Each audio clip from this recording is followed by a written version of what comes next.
Hello Racers, welcome back, and today we will be doing a Decktech for a deck that is a little bit of a different playstyle than I normally do. So let's go straight into it. So today we will be talking about the decklist, then the lines of play and sideboard, and lastly there will be a giveaway for the first giveaway we are doing. We got a secret sponsor for it that wanted to be anonymous, and you can wait till the end of the video to hear a little bit more. But let's go with the deck list of Qi'ra Red. So this is a hard control playstyle that was really popular in set 1 with Vader, but it was pushed out of the hard control with green because red didn't really get a lot of tools to allow that playstyle to remain. But in the Secrets of Power, we got Topple the Summit, and Topple the Summit with Qi'ra is one of the most busted interactions in the game. It clears everything from 2 to 6 HP and still leaves you with a 7-1 leader that can then trade into something or start pushing a lot of damage. And this is why I actually like playing the deck, because you almost never go into the mill. Most of the games you can just finish with pushing enough damage to close it in the mid game. Of course, you still have access to the mill strategy, and versus certain decks, especially decks that run a lot of removal, you will need to utilize those strategies. And this deck, except from Topple the Summit, got also a few other really big upgrades from the new set, and two of them are our free drops. It's Let's Call It War, that finally allows control decks to have any answer for double 1-drop openings, because if your opponent starts with 3-1, 3-1, you can just Call It War, clear both, and they will be really heavily behind. And lastly, my favorite card of the new set, Condemned. This also allows us for a little bit of a different lines, because it's basically something like entrenched, so it makes the unit not be able to attack our base, because -6 attack is basically making most of the units in the game useless. But the bigger part of it is the fact that it also removes abilities. And this actually allows us to, for example, lock Sabine out of her ability for multiple turns. And the other really big advantage is you can lock Han 1 from accessing the additional resource, not only the double resource when he deploys, but also you can leave that Han on the board for multiple turns and not allow him to ever go up and, for example, play a really big Keller run or home one earlier than you can answer it. And even though Condemn not synergizes well with power, it doesn't really matter, because you have enough of the redundancy in removal that you can play around it. And Condemn actually synergizes really well with Merciless Contest if you used it on a leader, because Merciless Contest will never kill a leader unit. So if Condemn is on their leader, you can then play Merciless to kill stuff that they are playing later, which is a really big advantage. So let's talk about the lines of play that we are going to do every single turn to show you guys how the deck plays. So let's start with one of the most important lines for a lot of decks, and a lot of matches turn you can a lot of decks can lose on that turn if they do it incorrectly, and in this deck it's the easiest turn to play. So turn 1, you claim initiative. There is nothing else you can do. because we do not run any play you can do on turn 1, so you will never need to think about your turn 1 play. But turn 2, you will also most likely not need to think a lot, because you want to remove everything they play. The only thing you need to care about is your combination of blue cards, because you want to keep all the blue cards you can for Child Sen, and the combination of, oh, I have power and condemn, so I need to play power first and then condemn later to not lock myself out of removal.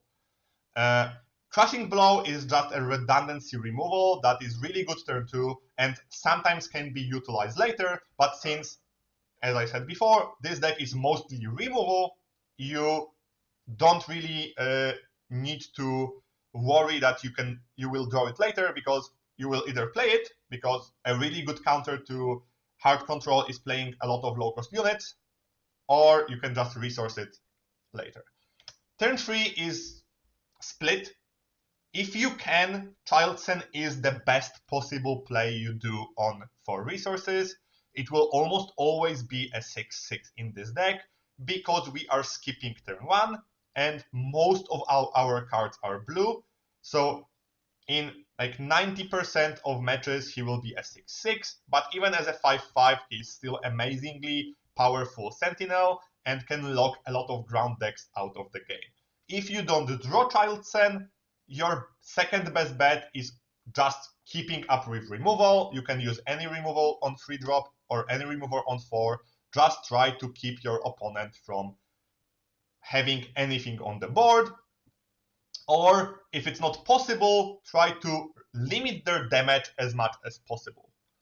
And next we have 4+. So on 5, our actual game begins, and then we have a lot of different ways. Our most powerful play is Topple the Summit, but you will always need to remember that you can do it once a game, and sometimes prolonging this for the later stages of the game is a better way to go, because if you can clear your opponent's board without it, you don't need to do it. And putting it later allows us to go into Super Laser Blast later. So, for example, on 5, you can always just play No Glory or any other removal you played before. Or my actually favorite play on 5 is just playing Child Sen and giving him a shield to prolong the game even more. And from round 6, 7, 8, 9, you will just be clearing everything until you can play Super Laser Blast. And after your first blast, you can start playing your units. In a rare situation, you don't need blast because your opponent didn't push enough damage, and then, for example, just playing Avenger will make the board empty. But versus most decks, you will need to blast, and then you can start playing your powerful endgame tools. And your most important endgame tool is Supreme Leader Snoke. In this meta, with a lot of spies, Nemix, Amidalas, that -2/-2 can clear wide boards and leaves you with a unit that is really hard to kill. So this is why it's the only unit out of all of it that is in 3 copies. Then we have Emperor Palpatine, which is exemplary in killing 2 units at the time. So 2 2-drops, 2 3-drops, sometimes even 4 units that are low damage. Palpatine is also extremely good if you have Snoke on board, because then he can clear even 2 bigger units. Next, we have Avenger and Annihilator, units that go into the board, kill something, and then pose extremely big threats. We are playing an Annihilator main because we can prolong the game to the point of playing him, and a lot of decks in the game, if you play Annihilator, will just concede, because they will either not be able to remove it, or 12 damage can put your opponents in check a lot of the time, because after playing Topple with Qi'ra, you are left with a 7-1 leader that can push quite a lot of damage into the base if they are left unchecked. And lastly, 2 units. We have Redemption, which is a godsend in this deck. The 8 HP that it allows us to heal, even for 10, is the amount of games that I won just because of this card is massive. We can't play a lot of them, but there are a lot of situations when our opponent will try to put us in a situation that we either have heal or we lose, and then 8 HP will almost always allows us to play it. Your opponent will do something, and then we will still have time to respond, because not a lot of effects in the game deals 8+.